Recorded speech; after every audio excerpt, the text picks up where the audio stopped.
अभी बना। तो फिर ये तामसी जब आहार करेगा तो तामसी आहार क्या करता है भाई? कहिए कि जो ज्यादा तमोगुण का संग करेगा वो अधोगति को प्राप्त होगा। रजोगुण का जो संग करने वाला है, रजोगुण में पाप और पुण्य बराबर होते हैं। सतोगुण में पाप नाम मात्र के लिए होते हैं, अधिकतर जो है पुण्य ही पुण्य है। इसलिए बताया कि सतोगुण का संग करने से देव योनि प्राप्त होती है, देवता बन जाता है। तो स्वर्ग से ऊपर ही जो है, क्योंकि स्वर्ग से ही परमात्मा की तरफ को रास्ता मिलेगा आपके लिए। तो सतोगुण का संग करने से हमें देव योनि प्राप्त होगी और रजोगुण का संग करने से मनुष्य योनि, तमोगुण का संग करने से हमें अधोगति प्राप्त होगी। इसलिए तामसी आहार के लिए तो भी जब आपका आहार शुद्ध हो जाएगा तो आपका मन शुद्ध हो जाएगा, और मन जब आपका शुद्ध हो गया तो फिर आपका व्यवहार शुद्ध हो जाएगा। क्योंकि मन शुद्ध नहीं तो फिर विचार भी शुद्ध नहीं होंगे, तो व्यवहार शुद्ध कैसे होगा? जब व्यवहार शुद्ध नहीं है तो फिर परमात्मा कैसे मिलेगा? इसलिए आहार की शुद्धि, व्यवहार की शुद्धि, और जिस जगह बैठकर के हम भजन सुमरन करते हैं वो जगह भी हमारी शुद्ध होनी चाहिए। क्योंकि नहीं तो जो हमारा प्राण है वो गंध और दुर्गंध के लिए सबको जो है ग्रहण करता है। कहिए कि भोजन, भजन, द्रव्य और नारी, ये चारों पर्दा हितकारी। भोजन है, भजन है, ये हमारा एकांत का हो और शुद्ध जगह पर बैठ करके हमें भजन करना चाहिए जो कि दुर्गंध नहीं भासे। तो जहां रोजाना मुर्दे जला करके खाए जाते हैं तो फिर वो कब्रिस्तान बन जाता है।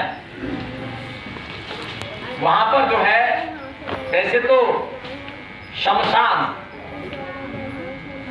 भी एक नाम उसका है, क्योंकि शमशान सम्मानी शमशान भी परमात्मा से लिखा गया है।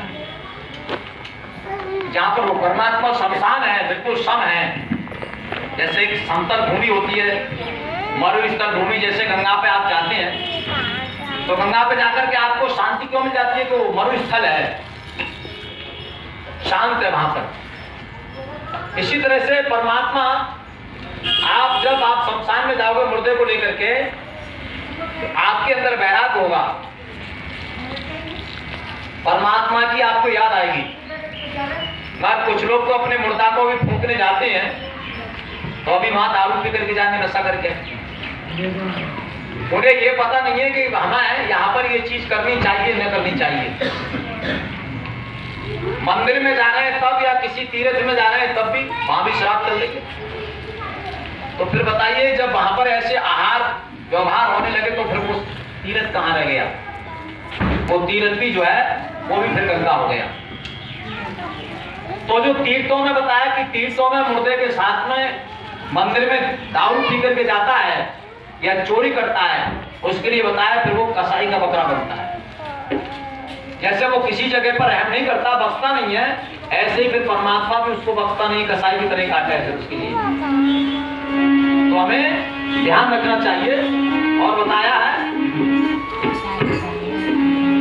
ओ एक बकरा अरे बाहर से एक मुर्दा लाए, नौन मिर्च में साना, बाहर से एक मुर्दा लाए, नौन मिर्च में साना।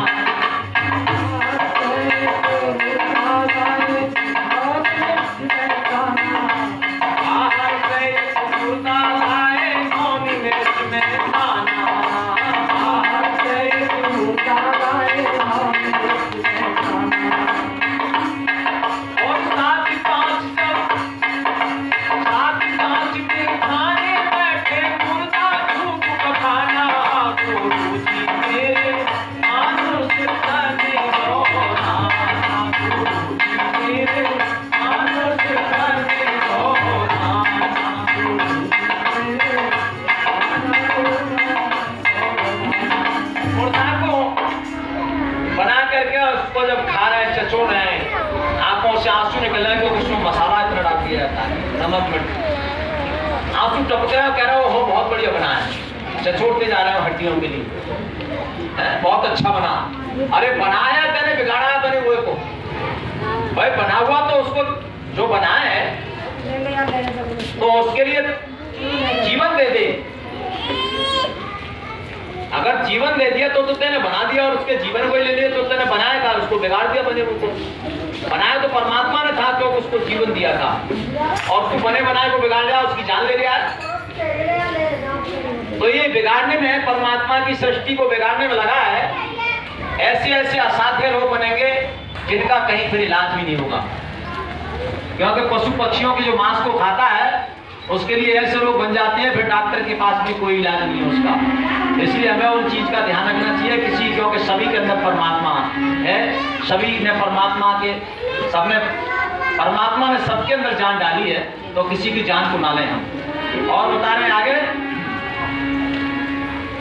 अंडा पैदा है मुर्गी से, खाते लोग इसे दूध और घी से। अंडा पैदा है मुर्गी से, खाते लोग दूध और घी से।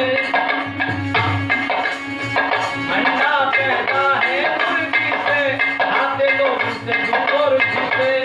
इस तामसी चीज को सात्विक उससे मिलाकर के खाते हैं, क्योंकि घी सात्विक है। तो सात्विक चीज में अगर तामसी मिलाओगे तो फिर क्या होगा, जहर बन जाएगा, विष बन गया फिर तो फिर कितनी बीमारियां उत्पन्न होंगी उससे। इसलिए सत्वगुण के लिए, क्योंकि तीनों को अगर हमने मिला दिया तो गड़बड़ हो जाएगी। क्योंकि समय समय पर जिस समय सत्वगुण होता है उस समय रजोगुण और तमोगुण दोनों दब जाते हैं। जब तमोगुण रहेगा तो रजोगुण और सत्वगुण दब जाएगा, और जब रजोगुण होगा तो तमोगुण और सत्वगुण दिए दोनों दब जाएंगे, क्योंकि एक ही गुण उस समय चारों एक साथ नहीं रहेंगे। अगर चारों एक साथ, जैसे पांचों तत्व जब बराबर रहेंगे तो सृष्टि सही रहेगी। इनमें एक भी घट बढ़ गया तो यहाँ सृष्टि बिगड़ जाएगी। मगर जहाँ ये तीन गुण हैं तो तीनों गुण ये सब नहीं रहेंगे, ये अपना अपना काम अलग अलग करते हैं। जैसे जो हमारे ब्रह्म मुहूर्त होती है, जिसको उस समय कहते हैं सात्विक समय, जो 3 बजे से 6 बजे तक है, वो आपका परमात्मा से मिलने का समय है। क्योंकि किसी न किसी अधिकारी का समय होता है कितने समय से कितने समय तक मिलने का। तो कौन से समय में हमारे लिए क्या काम करना चाहिए, तो हमारे महापुरुषों ने लिखा है कि पहले पैर पे सब कोई जागे, दूसरे में जागे भोगी। क्योंकि दूसरा जो पैर होता है वो राक्षस काल होता है, भोग का समय है। पहले पैर पे सब कोई जागे, दूसरे पे जागे भोगी, और तीसरे पैर पे चोर जगे। तीसरा पैर चोरों का होता है, चौथे में जागे योगी। तो 3 बजे से 6 बजे तक का हमारा समय परमात्मा से मिलने का होता है। उस समय में अगर आपको परमात्मा से मिलने की तलब है तो 3 बजे आप जागिए। 3 बजे से 4 बजे तक अपनी सोच क्रिया वगैरह करके, स्नान करके फिर अपने ध्यान पर बैठ जाइए। कम से कम हमें 1 घंटे का समय भगवान के ध्यान करने का मिल जाना चाहिए। क्योंकि 5 बजे के बाद में फिर पशुओं को गोद वगैरह डालने का हमारा कार्य शुरू हो जाता है, तो फिर आपका मन भजन में कम लगेगा, क्योंकि सृष्टि का कार्य